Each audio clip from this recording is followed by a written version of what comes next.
All right. Hello, everybody, and welcome to the Fierce and Flowing podcast.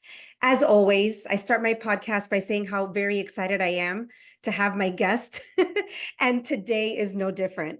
I have a very, very special person, sitting across from me in the virtual world, and his name is Nick Davies.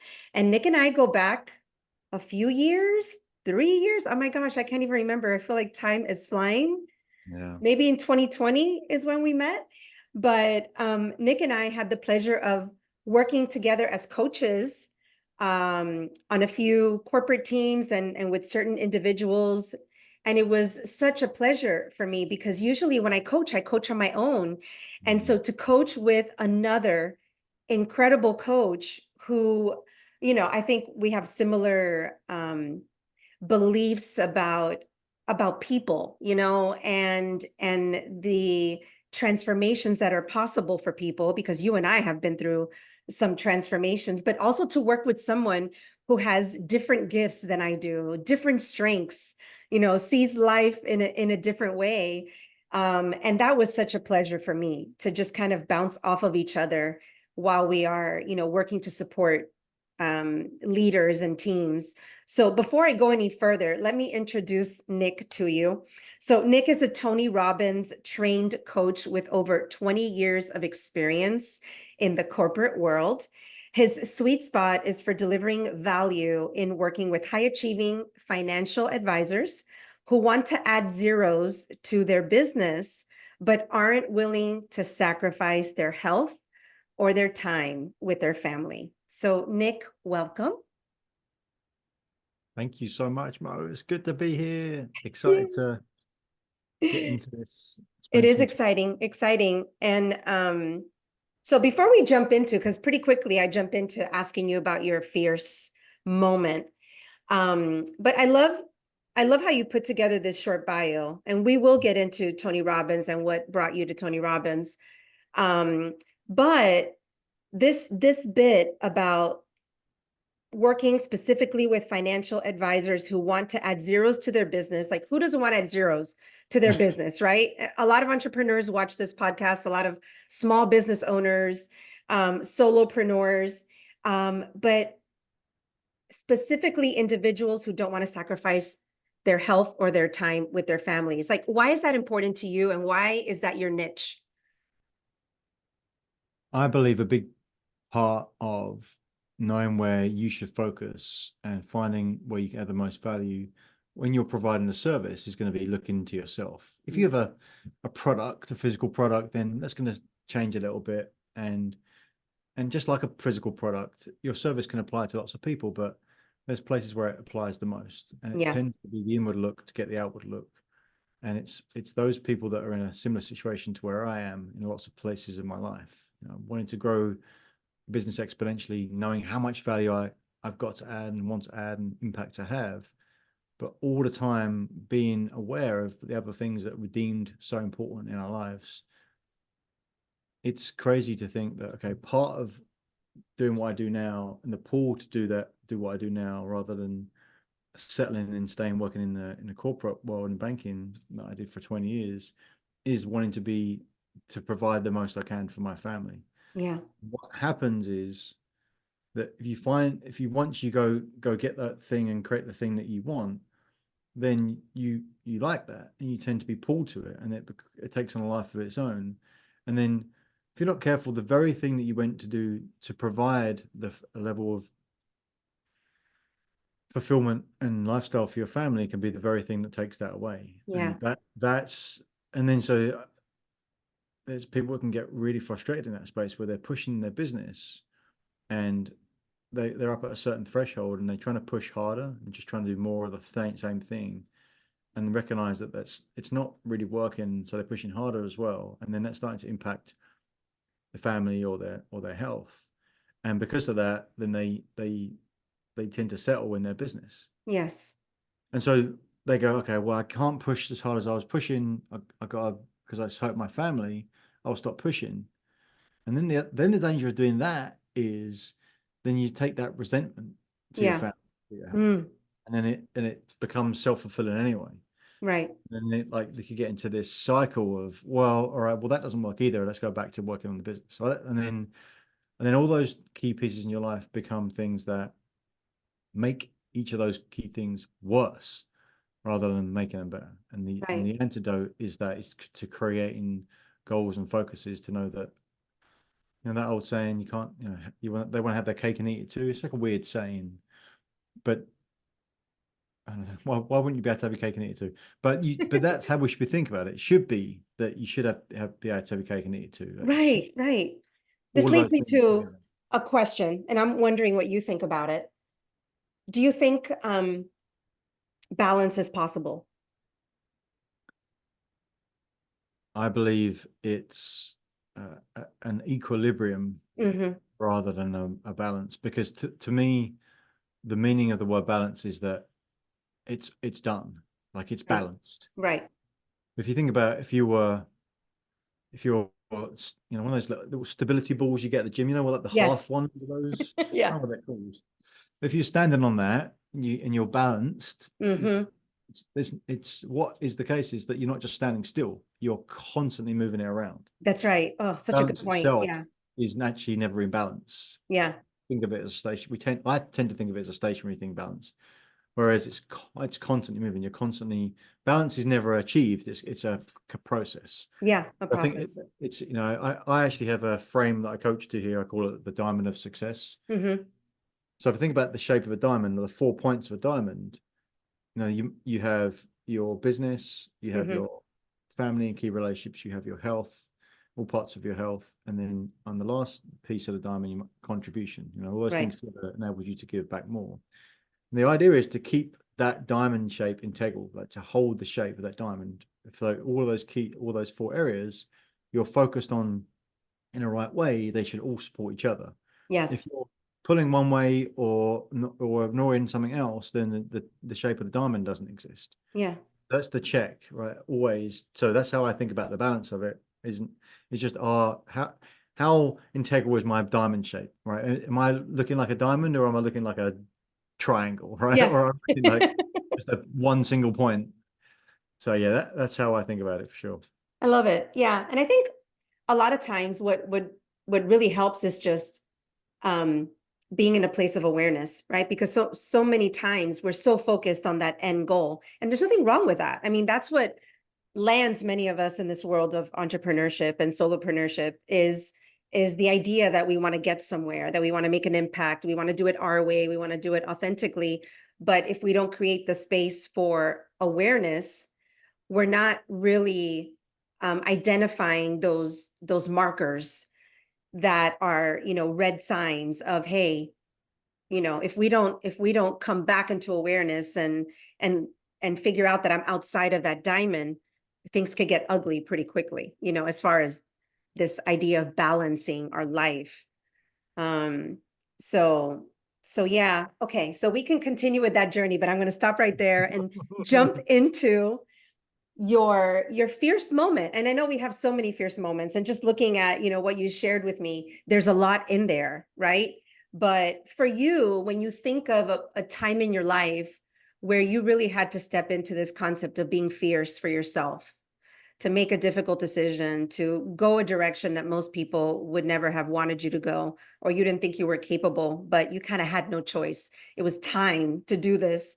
What was that fierce moment for you? Yeah. As you say, we do have many of these moments, and I feel to go back to your earlier point about awareness, the more Yeah. that you see it, the more that you see it, Yeah.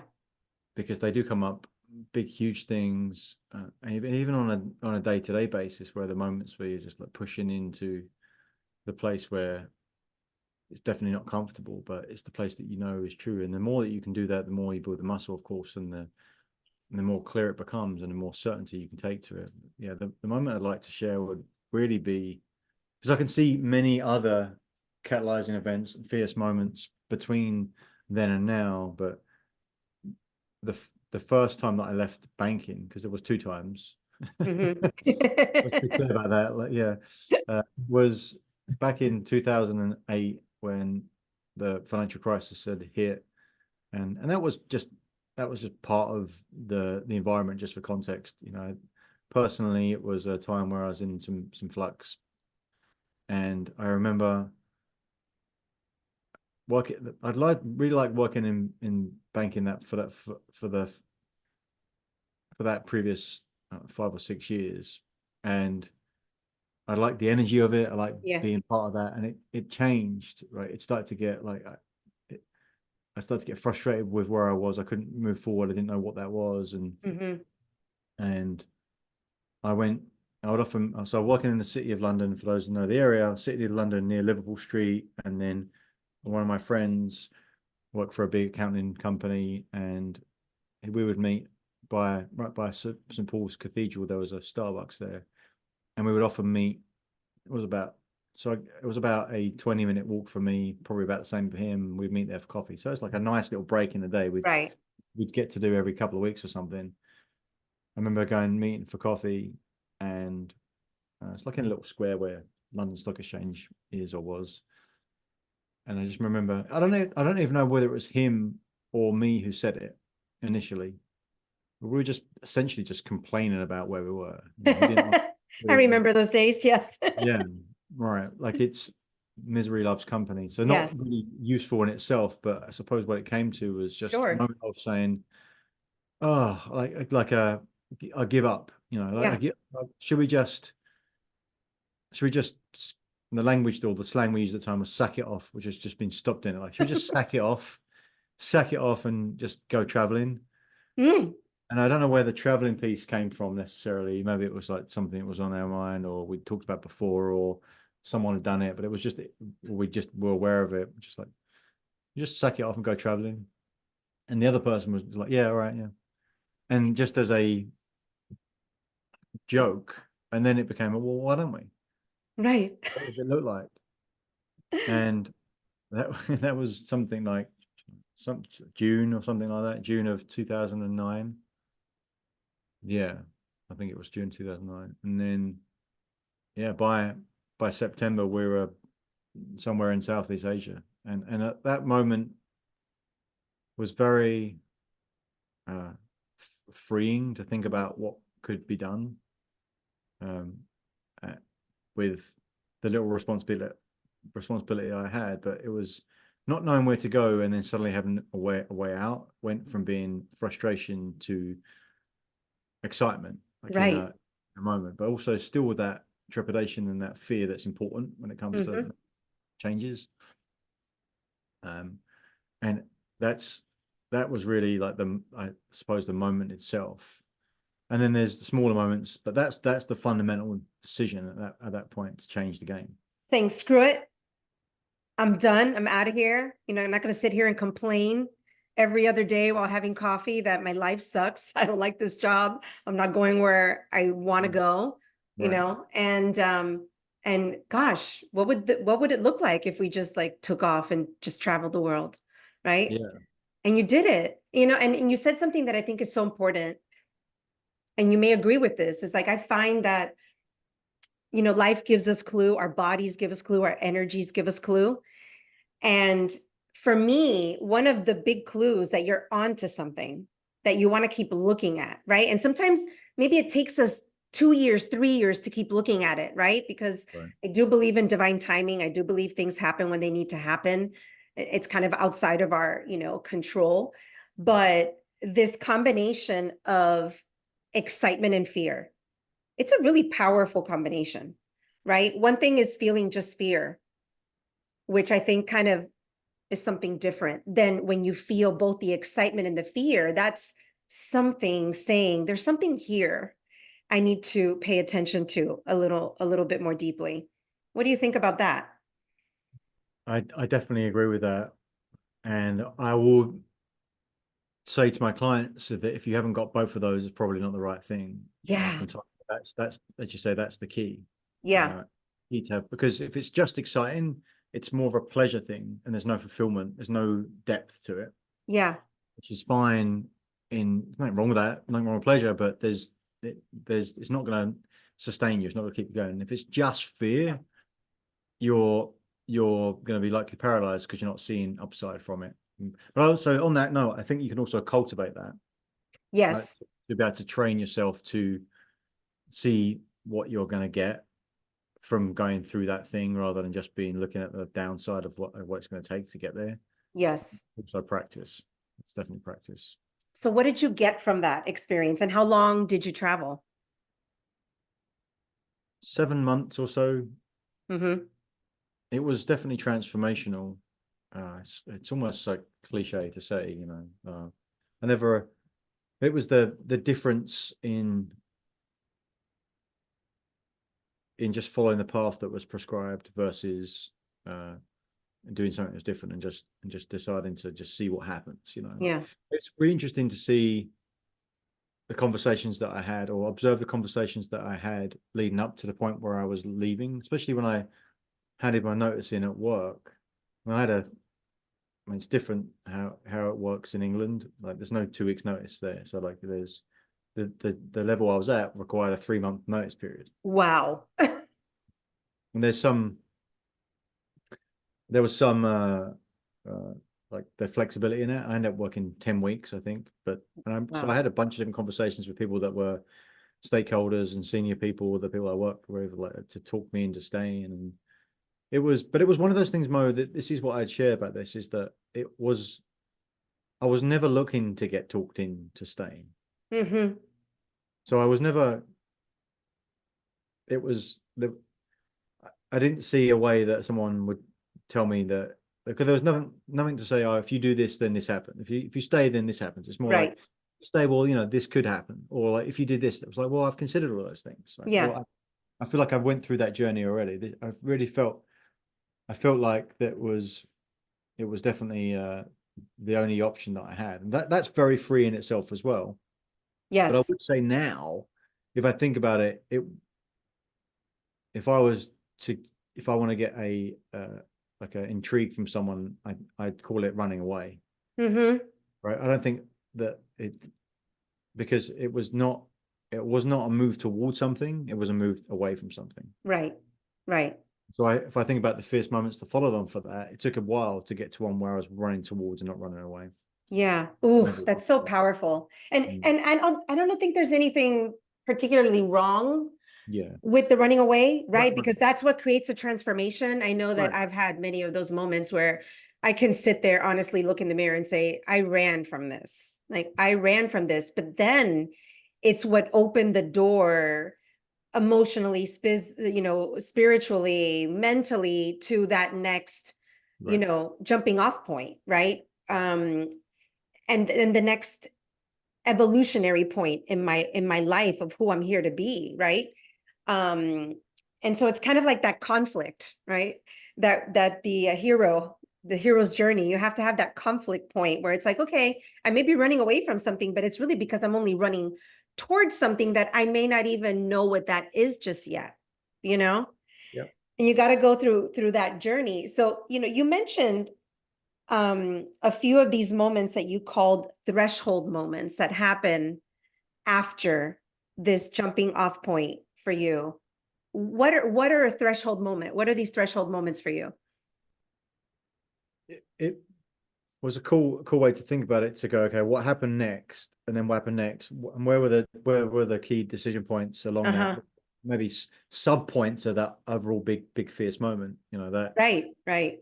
were okay, then the decision to go, and then the travel in itself, which was the transformational period, to your point, right? Then I came back after that amount of time, traveled all over the world. I mean, like, all over the world. I didn't go to Africa, but went to pretty much everywhere else Wow. apart from the poles. But Mm, and just lots of time, right? Like, rather than doing anything in specific, it's just being out there, meeting people, seeing things, and observing stuff. And I think the biggest thing to take away from that is that a belief that nothing surprises me anymore. But not to say that I'm worn out by surprise. It's like, nothing surprises me, but I'm also not numb to things, right? Like, sure. it's a taking in of things, but not being surprised that I can't. I'm just stuck and struck by it. Yeah. But Yeah. yeah, It's it's almost so like you that opened up a little, I don't know why the word artery is coming to me, but it's almost like when an artery's yeah, closed and you got to open it up. It's the artery of believing that these surprises and wonderment, it's always around the corner if we believe it is, right? right. Yeah. So you've got exactly. So you've got this like open flowing to extend perhaps the visual and the thought, like the idea of like there's now no restrictions of what's possible. Yes. So when I came back to London after that traveling time, you know, pretty much the first thing I did was go and see my old boss. And it's like, Hmm. James, that was great, but I haven't got any money. I need have you got any jobs? And you know, he is a was a good boss and a good friend. He helped me. Had a He certainly was not a pushover though, but he had a gave me an opportunity and to have a contracting role back in London. And then you know I was essentially looking for as I was kind of coming down from my trip, you know, looking for something that was a bit more strategic and Hmm. purposeful in the next place. So maybe that was a moving towards something, but it wasn't really a moving. It wasn't a this is what I'm creating, and so I want to make that Yes. distinction between running away versus creation of something. Yes. It was more like I put myself back into an opportunity, put myself into back into an environment where I could take advantage of an opportunity. That Yes. was the big distinction. So Mm. through a lot of that part of my career, I would pride myself on being someone that would take opportunities. I'll do that thing. I'll take the opportunity wherever it is. I put my hand up, and so that's always been actually. I can't find a fierce moment or a catalyzing event for when I moved to that way of thinking. But I did notice that before I left London for the first time, how what would often happen in my career, where that a lot of people I work with would want to keep the way things are, but Yeah. change is constant, right? Anything that's we know is going to be there. And every time there was a change, I noticed that for me, I'd always be excited by that change. Yes. Oh, that, You cultivated that excitement muscle. I think that one of the things that really scares people today is this lack of stability, mm, right? I know that that's a muscle, at least over the last 5 years right, in particular, that I have really been cultivating is this idea that, okay, I'm not stable and it's all right. Like I could figure it out along the way. And also this uncomfortable place of what's my purpose right now, right? And can I figure it out along the way by raising my hand, which is what you're talking about. It's like I'll gladly jump into an opportunity. It's not going to be the end all opportunity, but it may lead to something super exciting that right. then takes me that next step on my journey of finding my purpose and that next place of stability, right? But I feel there's so much fear in changing up things in our life because it's not stable. Mm-hmm. Yeah. Yeah, people hold on to that certainty. But yeah, Hmm. so that's why for me it was still running away because I was looking for I was like, I'm not good where I am, looking for the next thing. I'm not good where I Yeah. am, looking for the next thing. And so it was always someone else's opportunity I was helping fulfill. But that was fine. So as you said, it was like you go on that to find that next thing or experience that next thing. And that that was so then what that allowed me to do is when there was an opportunity, there was a couple of different potential jobs that were happening in London and there was potential for a company I was worked with before to have jobs that are outside of England. There was something that came up in Russia, and I'm telling you, if that came up quicker, I would have taken that job. And because I was in a place where, to go back to that visual, like the artery was so open, there was Yeah. coming through. I would have said yes to whatever because it wasn't like oh, it'd take a lot of risk. It's just like I saw it as just wasn't it didn't register on my risk tolerance was so high because of the experience I had living in different work and just Exactly. right. And so knowing that what I needed was a backpack is like, well, if that and I'm getting paid to do a job in a different country, that'd be easy. So there was something in London, like I really didn't want to do that. And then there was something in Asia, and I thought it was Hong Kong, ended up being the Philippines. Mm. And and it was easy for me to say yes to that, right? Hmm. The role itself was a good fit because there was people in Hong Kong and Tokyo, which had worked with from London before as well, so they knew me. But in essence, it was an easy where people would other people wouldn't that could have been still in that in a full-time role Right. wouldn't even entertain. Mm, Whereas for me, because I'd changed my tolerance and been on that yes. journey, so you asked me what it gave me, that's what it gave me, was that ability just to see the opportunity that people that weren't going Yeah. towards. Amazing. So you talked about this question of what am I creating, right? Being the creator of your life, which is almost like now leaving the running away, and it's Yeah. now very clearly moving toward this is what I want, this is what I desire. When did that switch happen for you? And what did you create for yourself? Yeah. I often say that when I was in the Philippines, that was the start of my, what I sometimes refer to as my personal development journey. Okay. To actually start, you mentioned awareness earlier. I think that awareness is not everything, but everything starts from awareness. Yeah. And even with my time traveling, that was a lot of seeing things, but it wasn't a lot of it was a lot of seeing external things, wasn't a lot of seeing internal things. And so I suppose in the Philippines, that was my first journey of like asking myself what I wanted.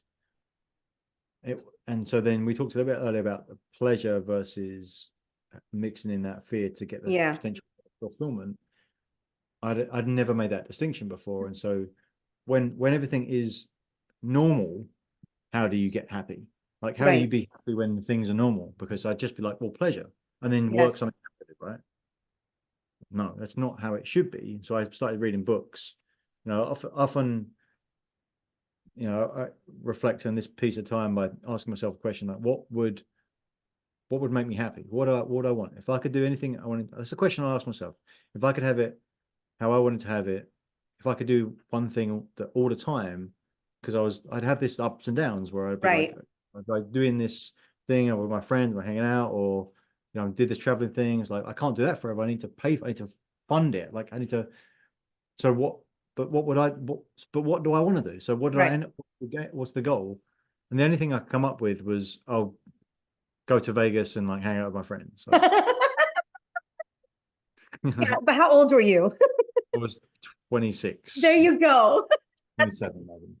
But Exactly what a 26-year-old would say. right, so I was just like a thought exercise where it's like, well, yeah. Yes. And then my logic brain went, fine, but even if I could do that, like I could stay in the US as long as I wanted to stay, and I had enough money, well, then I'd be dead, right? Because like Yeah. that's not a sustainable way of living, right? So then I got more frustrated because I'm like, well, even the thing that I think I want is not really what I want. Yeah.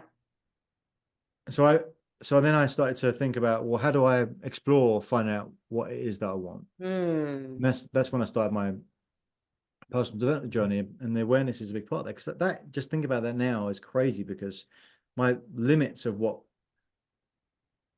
I wanted to go and who I wanted to go and be and create were just, they weren't even. That's the first time I'd asked myself that question Yeah. in that I can actually internalize. Like, so I was Sure. 27, probably Yeah. 27, and the first time, and I'd been working since I was 16, so I had Yeah. 11 years into work, like with that traveling piece is in there as well. But the first time I've actually really stopped to ask myself, what is it what am I doing here? Like, who do I want to be when I grow up? And part of that gift of living in the Philippines, as miserable as I actually was, Mm. the fact that I had the space to ask myself those questions. I Yeah, was the to space. Absolutely. I can do see that. that. The way of life is so different, It's so I want to jump to kind of like Tony and what led you to Tony Robbins, because I know that that was a big part of who you are today, as a coach. Was it a book that drew you to Tony? Was it a video? Um, how did you get there?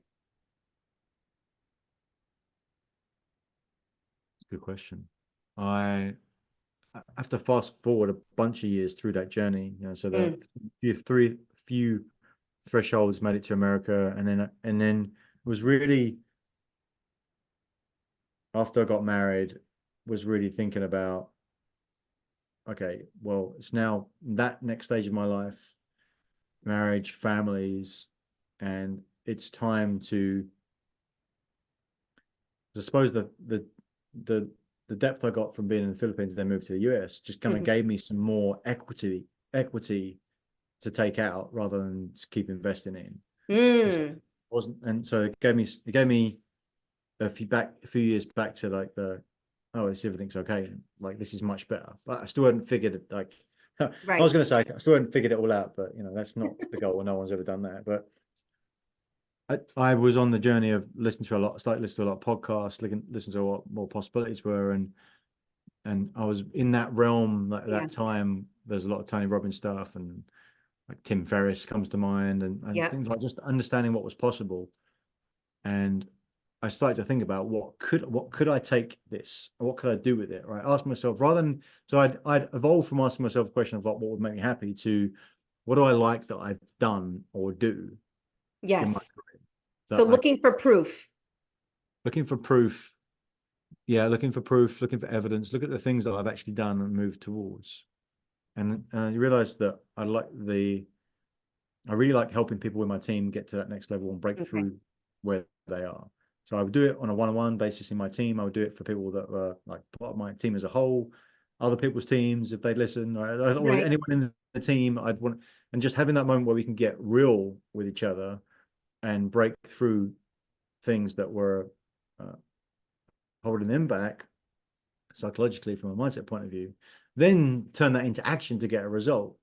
Right. And that's my first experience of that. And it's obvious now to think back. At the time, I probably couldn't have told you that way. I wouldn't have been able to Right. told you that.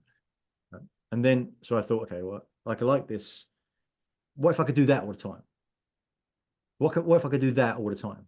And that's Mm-hmm. essentially I was coaching before I knew what coaching even was. Totally, totally. And what I know is so natural for you, and just even your journey of asking questions. It's asking questions, if we're able to build that skill of pausing, asking ourselves some powerful questions, that's where change starts happening, right? And creating the space for that. So I mean, that's something that I've witnessed about you since we started working together. Is like Coach Nick asked some really powerful questions, and we have no choice but to like stop and say, geez, I got to think about that, you Right. know? So it sounds like you were coming up with lots of these incredible questions of, what if we did this all the time? What would our results look like? What would this team's results look like? And it sounds like part of that journey was getting others to be able to adopt that mindset of asking powerful questions of themselves to see what they were capable of becoming. Yeah. And it's important for me to share that now that's clear. Yeah. I agree. But then it wasn't. It was so slow to get to any of those questions. It wasn't like, oh, let's just do like a deep dive, 30 minutes, we'll nail it. It was more Right. like this will take 4 or 5 or 6 months just to get to one next threshold moment. And when I say Yes. threshold moment, I mean like it's like enough, like something's got to change. I've got to do something. I've got to think about it. I've got to be clear. There was no process for it. It wasn't set up. It wasn't cultivated. There was no environment for it. And so the rotation of that Yeah. now is daily. Then it was once, twice a year, like, so that would be the huge thing, right? Because that's the point where it was starting just to, I did it a couple of times, right? And then be Yeah. really, No, and you make a great point. Who we are today is not who we were. right. But if we're able to track that journey and really pay attention to those threshold moments, they speak to who we are at our core. It's evidence, right? And it's really interesting to see our journey, our little transformative, Yeah. moments in our lives that have taken us to where, we are today. Um, but yeah, so you became a Tony Robbins coach and you actually worked for Tony.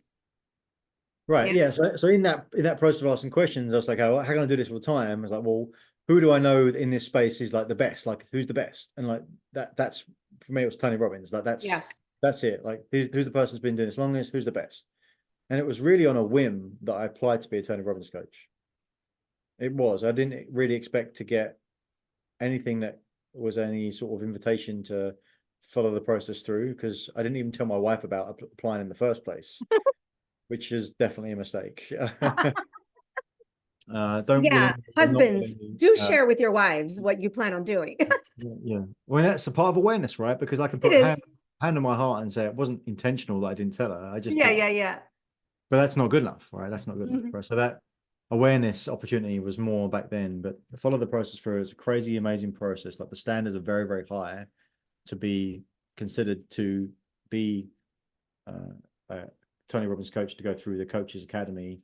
And I did that, and it was an amazing experience itself. So lots of transformation on a very short amount of time. And so everything that I learned there, I use still on a daily basis, right? Because it's about compression of time, using all the things we talked about, that awareness, just make things much quicker, the Yeah. rotation of it. It's not, it's important to also acknowledge that it's not about, if the process is 1 through 10, it's not about knowing, okay, how do I jump from 1 to 10? Hmm. The game is to go all the way through 1, 2, 3, 4, 5, 6, 7, 8, and 10, but in the most efficient way possible. Right. And so that it's not skipping steps, it's doing it in an efficient way, right? So it's the rotation of life that's important, not the skipping or the, because that's why. So from a foundational point of view, that's why people that win the lottery, win lotto, they win, I don't know, whatever it is, 10 million bucks. Like the likelihood is that in a couple of years' time, all that money's gone It is. because they've got that money in their life, but they are not the right person to accept it or know what to do with it. Yeah. So you don't want to skip things, but you do want to be efficient in your process through things. Yeah. So, That's I mean, I just want to jump in there because I think that's a great point, and I'm curious how, like, do you have like a couple of suggestions or 1 or 2 ways that you've seen are super effective in helping busy people, busy, executives, get through these steps efficiently? Yep. Absolutely. I mean, you always got to think about a couple of things. Number one is that, and this is a Tony Robbins quote: "Success leaves clues." Right? Yes. Who has done the thing that you're doing, or roughly doing, or adjacent to, that you can model? Okay. And if you do take actions that someone else has taken and they've got a result that you kind of want, or it's similar to what you want, if you take their actions, you're going to get a similar result. That's just how that works. Yes. Number one. And then number two is, don't try and do it by yourself. Mm. The further I go along, the more I realize how important it is to have people that are around you, and the more specific it gets. It's just one of the reasons why having a coach is important, right? I mean, you think about it from a sports perspective, have someone else around you to help you get better at what you do. It's not like they can play the game better than you. It's not like they're trying to be you. It's not like they're Right. trying to say that they're better than you. It's just they can see things just plainly that you cannot. And the further you go in your journey, whatever that is, the more specific and nuanced it becomes, and the more different people with experts you need to have Yeah. by your side in your pocket, right? I mean, if you're a sports, you start in any sort of sports, right? You play tennis, you've got a head coach, you've got a coach, and then you start to get more successful. Maybe you've got your head coach overall, but maybe you've got a specific.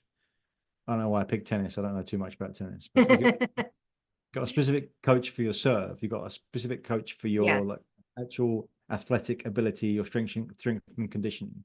Maybe you've also got a mindset coach as well. Yeah. Maybe you've got like 2 or 3 or 4 others that all play together and they have create a recipe for success. And so I'd say, yeah, any way place you're looking is at what are you trying to achieve, clarity on what you're trying to achieve, and look at what someone else has done before to achieve something similar. Yeah. Success leaves clues, and then have other people to make sure you can define what those outcomes are. So it could Yeah. be a coach, but it also could be someone that's a business partner of yours. But you've got, success doesn't happen in a vacuum. No. You have to make sure that you have people around you to do that. And I want to go back to what you said at the start, Mo, because I wanted to acknowledge it and share with you that, knowing you and the work we've done together is so cool, because you said there's so many things that we connect on that are easy for us to work together, but we are different people, different Yeah. parts of our lives. And because of that, like that's what we have the best connectivity with, I think, because we connect so well. There's so many things we connect with, but we are very different, and so we always have a slightly different opinion. So Yes. therefore it enables we enable each other to grow the quickest, right? Because we always Absolutely. have like this slightly different perspective, which is so cool. Yeah, that's a great point. Like, I feel like that year that we worked together, like, I definitely grew as a person, as a coach. I, learned new skills, started asking different questions. You know, one of the funnest things of working with you are these kinds of things, right? And you're probably going to give me at least 5 more. I'm going to ask you for at least 5 more. These little phrases of success leaves clues, you know, don't do it by yourself. Right. You know, you are one of those individuals that that you know, you've got these markers at your fingertips to give someone in the right moment, you know, who needs to hear it, you know, and I found that to be so powerful. And you know, this idea of success leaving clues, you know, who can you model? And I think that's really important too, because I've found along the way, you know, I encounter individuals who I'm working with, and even myself, it's like I don't want to model that person. I don't want to follow exactly what they're doing because it's not me. Well, but in doing that, right? In doing something that someone has found successful, you start to figure out your own way of doing it, right? But you got to start somewhere, right? You got Yeah. to start somewhere, because otherwise we don't create the change that we wish to see, right? Um, Yeah. That's a huge distinction to make, because you might think about what you might not create if you decide that, oh, that person is kind of something that has similar to something I want, but I really don't like them. I don't like right, the approach. I don't know what they did. I don't know what they stand for. And if you it's if it's black and white, if it's all in one side or the other, then that costs you a lot, because most guess what? Most things are not one or the other.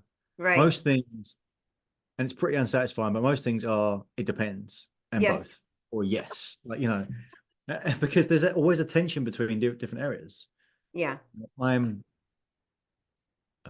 in my current cohort for my financial advisor acceleration 7-figure financial advisor group that I'm working with. We're utilizing as one of the tools a book that everyone's reading together, and they bring distinctions to the call, to our time each week. And it's so intriguing because I know it's a book that's relevant and important and powerful for this group. And 90%, 95% of the people in the group are all in. And then there's that last piece where there's like, I don't like this book. I like it. And it's so interesting because uh, the feedback is that the person is very aware. He says that I don't like it, but that's probably me. Because so his logical brain's observing that everyone else in the group's going, I take this, and these Yes. are all people that are in his same field, Right. successful. And so he's like, I don't like it, but like, here's my evidence.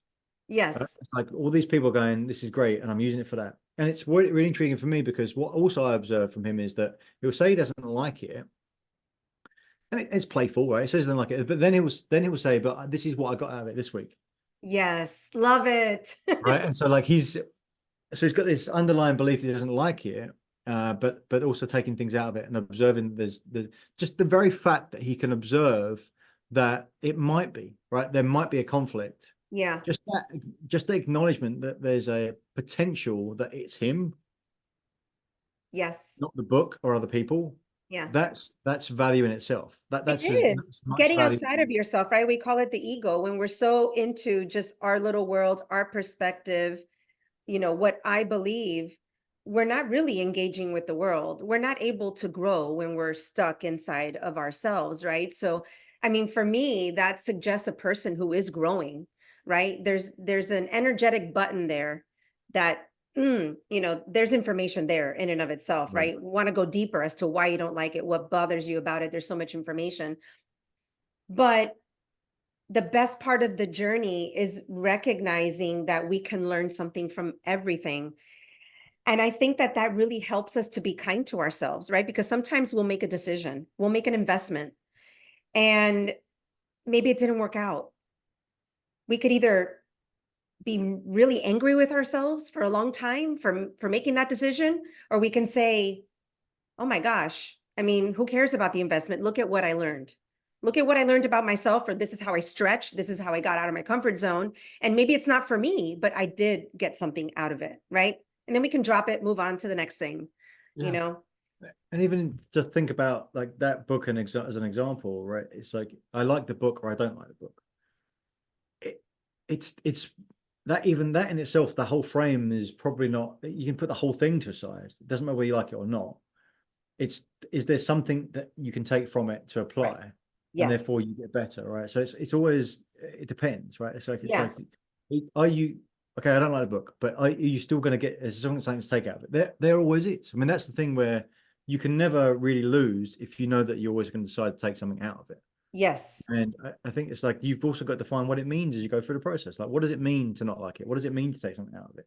You know, so you asked me about, you know, you got to ask me 5 more times. I got this, one of my favorite frames that we can use and think about all the time. Yes. But the equation here is that when it comes to taking action or making decisions about things, is that, like, no new action Okay.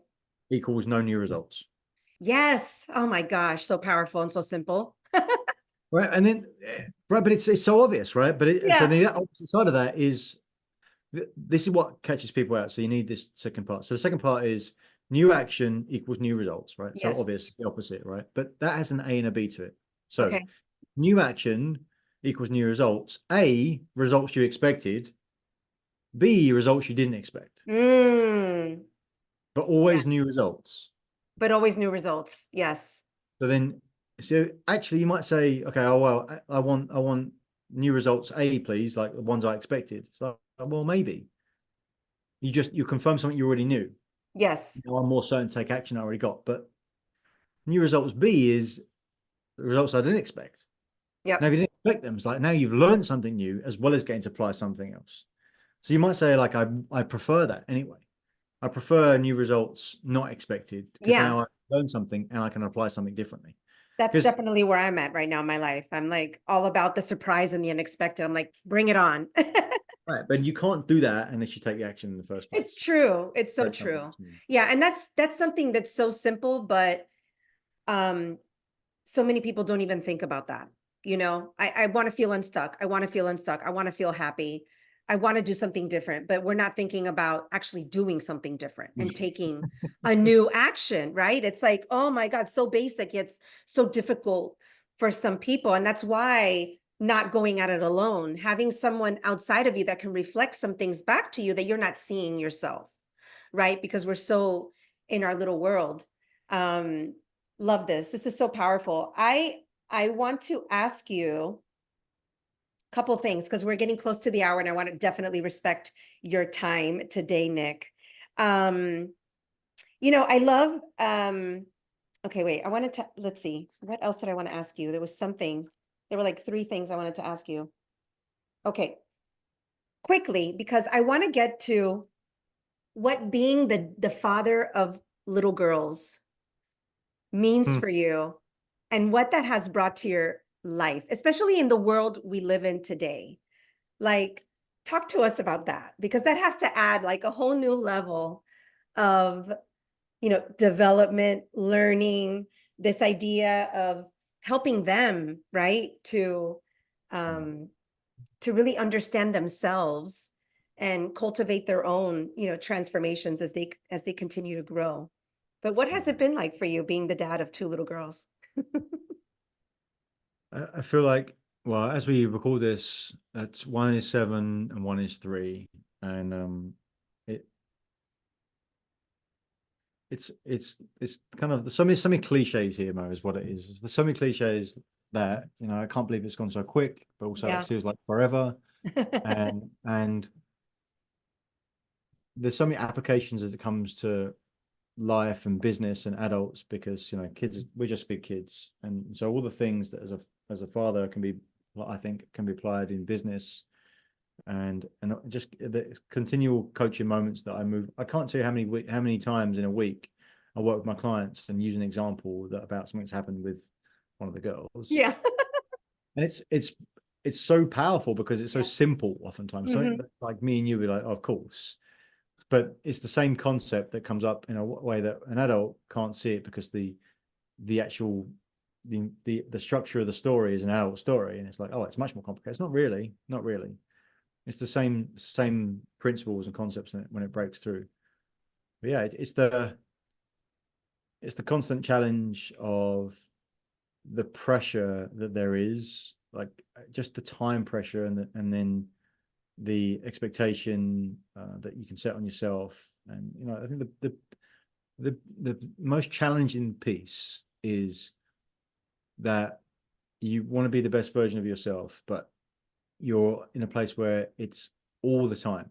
Now, Yeah. the pressure of being there, especially with Willow being 3 years old, Yeah. like it's continuous, right? And so if you think about when it comes to work or your business, when you show up for your clients or your team, then at some point you get to go home, Yeah. right? There's a point you're not engaged. And so at least there's some space, or there should be space where you can make sure that you're prepared yourself to go into that environment and be your best version. And that even itself sometimes is challenging because other Yeah. things come up as well. But it's like that all the time with having little girls, because they're just always there, right? And so like being your best self at any given point, I think it's really important. And sharing and showing that you're listening. One of the challenge, like in the evenings where we do bedtime, I started doing this thing for Waverly where she doesn't want me to leave, right? Yeah. And it's like, she does a lot of activities in the end of the day, and then we do dinner time and we do bath time and everything, and then it's time to go to bed, stories. And I'm tired, and she's tired, and there's like she doesn't want me to leave, and it's like I got other things to do. I need to do Yeah. this. It's like, at the same time, to my point earlier, it's like the whole point of being there is for her. And Yes. so I got these other things, but I'm being there for her as well. So it's like, well, how can I translate that some to her? Because here's the tie between being an adult and being a child, or being a parent, that I want to share is that as an adult, that we know that it's not the meaning, it's not the things that happen in our life, it's the meaning we give to it. What do we Right. define? Like how much Right. power do we have to, and so our job as an adult is to make sure that we give appropriate meanings, useful meanings to things that happen. So I Yeah. work with clients on that all the time, right? Yeah. Because again, it's not default for us. Yes. But children, it's our job to give them meaning that's most useful, right? And so Mm. any trauma or like significant experiences that we think about that might have been occurred in our childhood, it's not, oh, this bad thing happened. Oh, if this happens, then it's a bad thing. It's not Right. the thing. It's the meaning that we associate to the thing. And so that's been really helpful for me to think about. I'm trying to leave Waverly's room at night, and she wants me to be there. Like I know that it's best for her that I'm not there right now because she needs to go to sleep. Exactly. Early for work. But then at the same time, I know that right, all of her emotion is real, and she wants me to be there. And so how can I give her the meaning that she Yes. can apply for herself? So that Gotcha. experience is a positive experience. And it's small things that I've learned. Like I'll give her a kiss on her hand and say, like, now I'm with you all night. And so you just I hold on to love that, it. Beautiful. hold on to that. And so I'm with you all night. All right. And so things like that, that's the biggest challenge, is making sure that like we can transfer the meaning of events to something that's really useful. Yeah. I think as coaches, our biggest school is our kids, you know? And I find that now with mine being so much older, they are the best coaches I know. Like it's just unbelievable how through that process of asking questions and really exploring opportunities that they start becoming coaches for you as they Mm. get older. You know, it's Oh, such a beautiful thing to watch and scary how well they can see you at the same time. But okay, so two more things. I don't want to end this without giving you an opportunity to talk about this program that you offer because it sounds like it's magnificent. So tell me a little bit more about your group and what you do in that group. I always say that, as you know, that I've worked with bunches of teams and lots of individuals, and I really love one-on-one coaching. The team coaching never quite fit for me, because although there's definitely a step to the way to do it, the challenge oftentimes is the people are in different places in the team.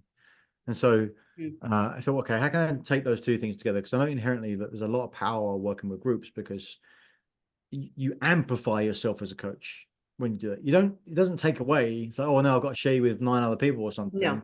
It actually amplifies it because everyone else feels it and shares it through each other as well. Yes. So the key for me has been making sure that people in their group are close enough to each other that it's not working in a team overall, but it's people that were in a similar spot. It's like if you were a 100-meter runner in the Olympics, the best people that you can learn from, even if you're the guy like crossing the line first, are the other 10 people, or 8 people, 6 people that are running that race with you. they're so Exactly. close to you, but they're not, they're a little bit different in their approach and where Yes. they are. And so that's the power of the group. And so it's Mm, working with financial advisors that are looking to get like to those extra zeros, meaning that they're in a place where they're mid to high six figures. They want to get to seven figures. right, right. That's the place that who I work with best, because it's people that got the awareness to know Yeah. and the experience to know that like they know what success is, but they also know that keep doing the same things is not going to get into that next level. Right. Hard work, stop working. There's no more, oh, just add more time in. No, Work. that's never the answer. So bringing people together and going through the program, it's you deliver specific results in their business, but you deliver that experience and that mastermind for everyone else is so Yes. powerful, and then it continues to give after that. So yeah, it's exciting. And what's the best way for people to get in touch with you? Is it your website? Right now, LinkedIn's the best place. I've got a Okay. lot of stuff going on. Just hired a new COO for my team, which I'm excited about. Amazing. And so there's lots of more new stuff coming. But right now, just quite simply, LinkedIn. Okay. I'll make sure to put that in the show notes so everybody knows how to get to you. And so one last question I'm asking everybody, and it is astrology related now. So you know that one of the tools that I use a lot of what I call spiritual technologies to help people really understand themselves, understand kind of the Mm, timing of their life, and kind of put that at ease, mm, and really leverage their natural gifts and strengths. So, but there's this, you know, a transition that everyone's talking about now in astrology that is going to last for a while. It's the shift of the planet Pluto going into the sign of Aquarius, right? mm, And it's something that globally is affecting everybody. Pluto is about death and rebirth, both in reality, but also internally, right? Our own going through our own transformation, our own death and rebirth cycles, and doing it in a way that helps us to really step into our power, like our what I'm calling our personal revolution. Like, what's that next mm. level of me over the next 20 years that I get to step into, right? So if you look at it from that framework, that next transformation for you, Nick, over that next inflection point of Nick, what is that you're going to be working on over the next 20 years? What's that next level for you? Where I am right now, I feel like on a if I look at that zoomed out scope of my life, I feel like where I am right now, I'm on a like a real steep trajectory of where things are. And then in the next few years, I see that huge changes in my business to add the most value I possibly can to leaning into my family being so young. If I think about it with that amount of scale, like it's really challenging for me, because one of the things that I see that most often when I do vision work with people is how small they make the changes. Yes. But even if it's just a like a 3 year window, 5 year window, they'll come back and write it, and then they'll go, it's like, it's pretty much the same as it is now. But any way you wanted to have it. And so I think that's a real practice as well. And so I know that there's gonna be so many things that change for me in the next 3 to 5 years that are going to be Yeah. exponential. When I think about the next 20 years, it's a real challenge. But I want to tell you that I, I'm really excited for that part of my life as well, Yeah. because lots of things come full circle, and just be really free in the time I spend with my wife, and Mm. being with the girls wherever they might be, and just Yeah. creating the life that enables us to be geographically wherever we want to be, and Yeah. just to do things on a whim because we've created that level of freedom. And Yes. to do that, what's exciting, I suppose, for everyone else, well, maybe not everyone else, but other people, is that means I've got to create that level of impact as well. Oof, beautiful. Yeah, absolutely. I've got to put that out to balance the other side, and so that's what it's going to allow me to do that. And so what do I see is just a lot of leverage, a lot of reach, Yeah. and in the people that I work with and have able to connect with over the years, and just a huge body of work, man. But that's really what I want to be like. What does my days look like in 20 years time? Yeah. Will be that flexibility with with my wife and seeing our girls Yeah, and just having so much leverage for relationships around me, like the freedom of those relationships and the freedom of the purpose that I'll be working on that time. beautiful. I love it. Yeah, and as you do that for yourself, you're going to bring that to your clients, right? I mean, that's the way it works. It's a beautiful cycle of as I keep Absolutely. transforming, I'm going to bring all of those learnings and tools and tricks and back to my clients and create more impact. Mhm. So I love this. This has been such a wonderful conversation. Thank you for making the time. And till the next conversation, I guess. Thank you for holding the space, Maya. I much appreciate it, and excited for the next one. And appreciate you so much. Keep doing the work that you're doing. Thank you so much. And thank you all for joining us. And I'll see you next week for another fierce conversation. Take care.